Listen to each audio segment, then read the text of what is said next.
السلام عليكم ورحمة الله وبركاته. ازيكم عاملين ايه؟ يا رب تكونوا بألف خير.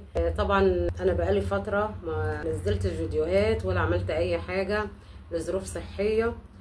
طبعا كنت تعبانة جدا اليومين اللي فاتوا اللي انا ما ظهرتش فيهم. سامحوني يا جماعة، اتمنى منكم دعوة حلوة ليا بالشفاء ويشفي كل مريض. النهاردة هنتكلم عن الحكم اللي صدر ضد عامل الدليفري اللي اعتدى على الطفلة جانيت السودانية. طبعا انتوا عارفين القصة بتاعت جانيت اللي هي الطفلة اللي ما يتعداش عمرها 10 شهور، طفلة لسه يعني بتلبس البامبرز وتعدى عليها عامل دليفري، يعني حاجة كبيرة جدا. اهلها في الوقت دوت طلعوا وعملوا ضجة جامدة وكانوا زعلانين جدا، والسودانيين كلهم طبعا زعلانين، يعني حاجة كبيرة جدا. ناس ضيوف في مصر حصل كده مع بنتهم. طبعا القضية ديت بقالها يعني كذا شهر وصدر الحكم فيها ضد عامل الدليفري، وطبعا الحكم دوت أسعد أهل جانيت وأسعد السودانيين وأسعد كمان المصريين. طبعا مش معنى إن السودانيين عاملين مشاكل معانا، دي بشر، وديت يعني الطفلة دي بنحطها مكان ولادنا، يعني كل واحد عنده بنت أو عنده ولد، فدول طبعا حاجة كبيرة بالنسبة له وما يتمناش إنه يحصل لهم كده.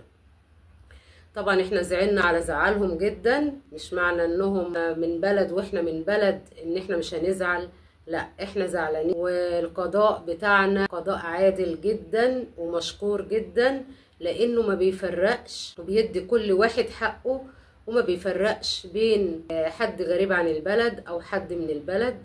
لا، القضاء المصري بتاعنا بيدي كل واحد حقه، وحق جانيت رجع، وفرحة أهلها وأخذ حقها كانت فرحة كبيرة جدا. القضية دي انتوا عارفينها كلكم وسمعتوا بيها وكانت عاملة ضجة زي ما قلت. قبل ما نبدأ الفيديو بتاعنا أتمنى تعملوا لايك وشير واشتراك في القناة عشان يوصلكم الجديد مني. طبعا الطفلة جانيت أنا هقول موضوعها كده يعني سريعا. دي كانت طفلة مامتها دخلت ترتاح شوية والباب كان مفتوح ومعاها اختها كبيرة شوية عنها، طبعا يعني بتاع 10 سنين او 12 سنة، يعني هي المهم هي كبيرة عنها شوية. البنت طبعا سحفت لحد ما طلعت بره الباب. اختها في الوقت ده كانت واقفة، فطلع عامل ديليفري على السلم فلقى الطفلة حليت في عينيها، يعني طفلة ولا لابسة عريان ولا فيها حاجة مثيرة ولا أنسة كبيرة، يعني طفلة. شيطانه بقى ساعتها هيأله ان ديت بقى أنسة، يعني هي حليت في عينيه، حب ان هو بقى ياخدها ويغتصبها ويتخلص منها. طبعا عامل الدليفري خد البنت واغتصبها وتخلص منها، قتلها، وبعد ما قتلها رماها في مكان كده، حتة أرض فاضية مهجورة. أهلها قعدوا يدوروا عليها وقلب الدنيا عليها لحد ما لقيوها مقتولة. الدنيا ساعتها قامت ما قعدتش. حاجة برضو كانت كبيرة ان دول ضيوف برضو في بلدنا ويحصل مع بنتهم كده. بدل ما يرجعوا بلدهم بولادهم سالمين وكويسين، لا هيرجعوا بلدهم ببنتهم اللي جايين بيها، هيرجعوا بلدهم بطفلة حصل لها حادثة في بلد هم ضيوف فيها. يعني ما كانش حد يتوقع كده خالص. المهم بلغ عن العامل دوت والكاميرات جابته وقعدوا يحققوا في القضية لمدة كام شهر، انا مش عارفة تحديدا كام شهر، بس القضية اتحكم فيها على طول. يعني قواضي زي ديت زي القتل والحاجات دي بيتحكم فيها ما بتطولش قوي. فالقضية طبعا اتحكم فيها وعامل الدليفري خد اعدام، وقلب الام والاب ارتاح، منظرهم كان يصعب على الكافر. كل بني ادم بيعمل غلط يتحمل نتيجة اخطائه، لان ده كمان المفروض عنده عقل يفكر بيه. ليه ان انا ابص لطفلة زي ديت واخدها واغتصبها وفي الاخر اقتلها؟ طيب كنت سيبها ما تقتلهاش وسيبها لاهلها، ما كانش لازم يعني انك انت تاخدها وتغتصبها وبعد كده تقتلها. حرام، ذنبها ايه الطفلة دي؟ ذنب ايه اهلها ان هم يتعذبوا وقلبهم يوجعهم لتيه شاب؟ يعني اقول ايه، ما ترباش. بالعكس، ياما اسر وياما ناس مربيه اولادها وناس محترمه وابنائهم بيطلعوا ما عندهمش ادب ولا احترام. العيب مش في التربيه، العيب مش في التربيه خالص.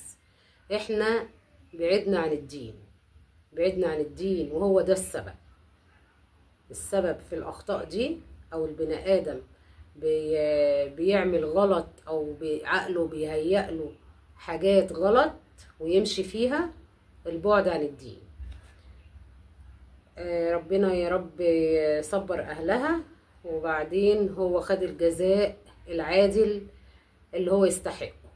مش معنى ان هم سودانيين مش من بلدنا واحنا مصريين ان القضاء هيجي في صف المصري. القضاء بتاعنا عادل جدا، قضاء محترم، قضاء يعني بيجيب حق المظلوم. اهل جانت فرحانين ان هم حق بنتهم رجع وقلبهم برد.